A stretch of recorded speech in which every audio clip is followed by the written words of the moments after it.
চালের গাড়ি থেকে চাল বের করে খেলো হাতি। দিনে দুপুরে প্রকাশ্যে এ যেন দাপিয়ে বেড়ালো হাতি। রাস্তায় চালের গাড়ি দাঁড় করিয়ে চাল খেলো গজরাজ।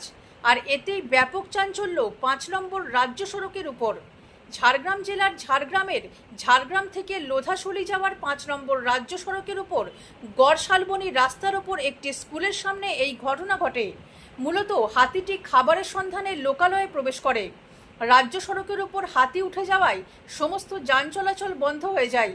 চালের একটি গাড়ি থেকে চাল বের করে ফেলে হাতি। এই ঘটনায় ব্যাপক শোরগোল পড়ে যায় এলাকায়। বেশ কিছুক্ষণ রাস্তার উপরে দাপিয়ে বেড়ানোর পর জঙ্গলে চলে যায় হাতিটি।